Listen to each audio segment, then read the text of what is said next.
Sam, Carlton made you work pretty hard for that tonight. How do you judge the performance? Yeah, I mean, I said going into the game that Carlton are not a reflection of last week. I think they're going to be a good side.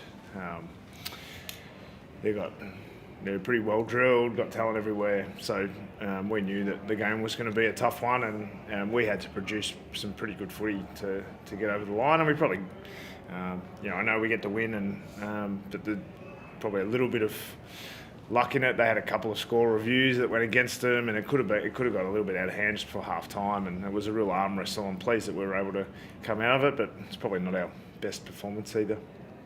Did it show some growing maturity in this group, Sam, just to grit it out the way you did?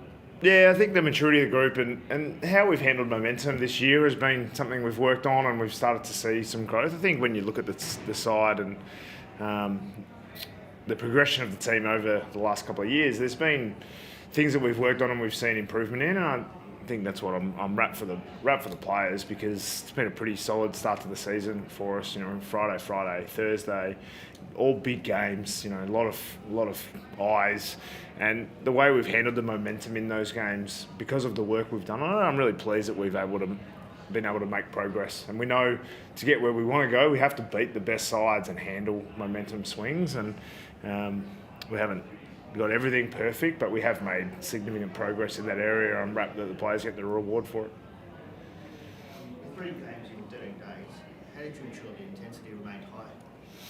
Yeah, we're not complaining. It's a great fixtures. We're wrapped with what we've been handed, and now we'll train tomorrow, have a bit of a review, and then we'll give the weekend off to the players, which I think they deserve and will enjoy. And then it doesn't get any easier at GWS next week, so we've got an enormous amount of respect for how they play, and I think the players know that it's a long season. It's round 2, and so you can't be thinking about your fatigue levels or the injuries that have started to probably accumulate now. Those things are out of our control, and what we need to make sure we produce is high level footy. And I think the pressure in tonight's game from both teams just didn't relent.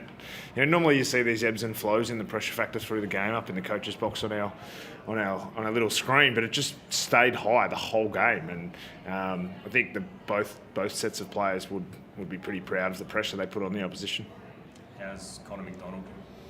Yeah, disappointing. I'm not sure what exactly the ankle injury is, so he'll have a scan tomorrow and we'll work it out from there. But obviously Warps has been out now, and then Jack Scrimshaw's obviously going to miss a couple more as well. So we start to build up. But I was really pleased with the guys who came in. I mean, Jack Gunston's, I thought his role was really important.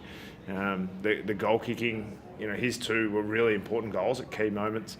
And even a guy like Chankworth, when he came into the side, he would have been so disappointed that he just got injured at the wrong time in the pre-season, but he gets an opportunity and he really took it tonight. So I think making sure you've got depth in your squad and we don't rely on too many individual players, and you want to try to avoid that like every coach does. And we're fortunate that the depth is pretty good. So if we lose Connor, there'll be a replacement.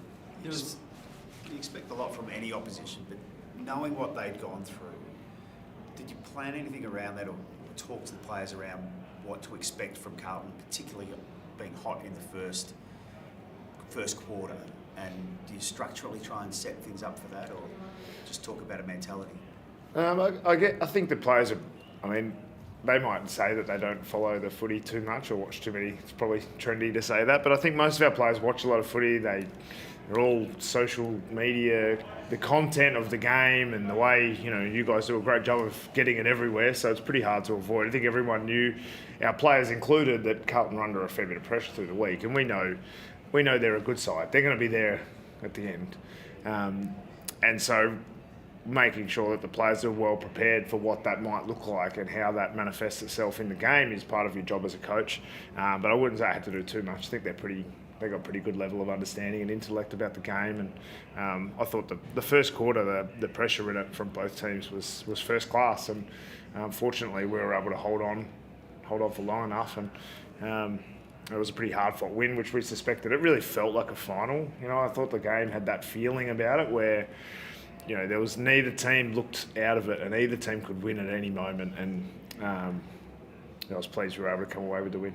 Sam, what happened in the second quarter? There was a moment you had 19 players on the ground. Was Yeah. there a breakdown in communication?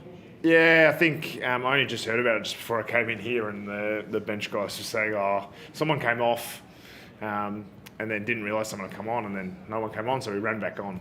So it was just a miscommunication, and it obviously cost us a 66 warning, which we then got another one, so it was a free kick. So we need to be better than that. We need to be more organised, and the ripple effect of things like second rucks, you know, those things caused us a bit of trouble. So we need to get better in that area, and we would hope that won't happen again.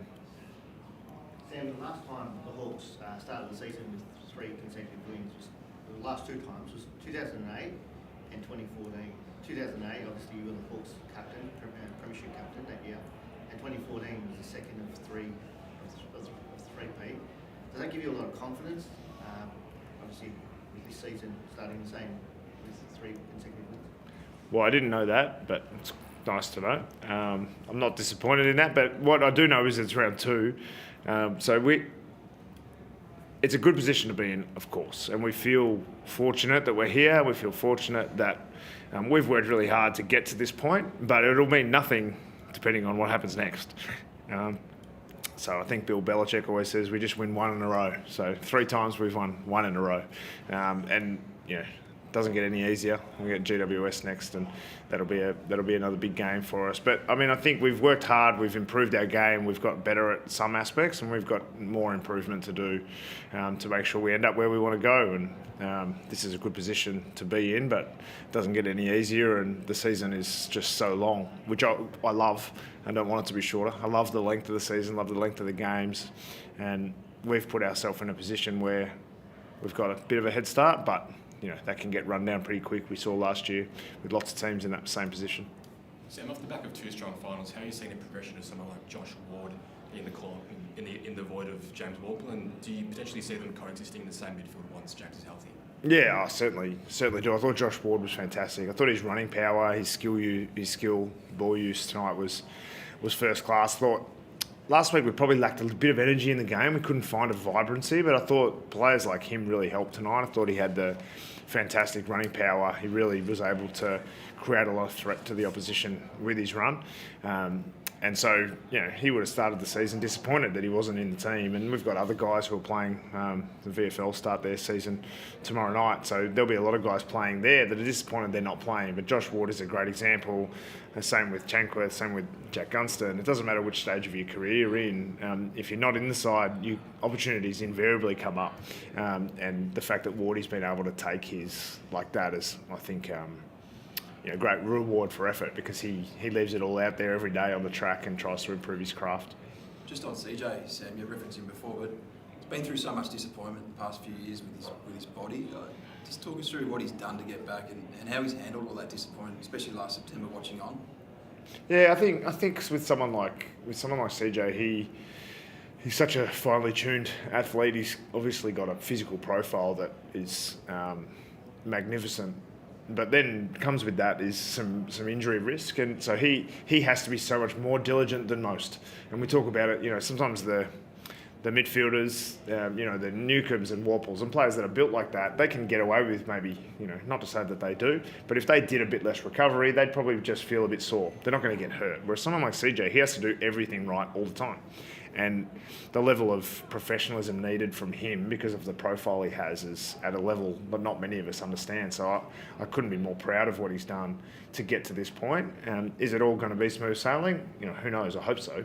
But what I know is he's got a great level of commitment to making sure that he has the best possible career and season that he can, and rapt to have him in the team. And he played such an important role for us tonight, and I thought he really stepped up when we needed him tonight. Thanks, guys.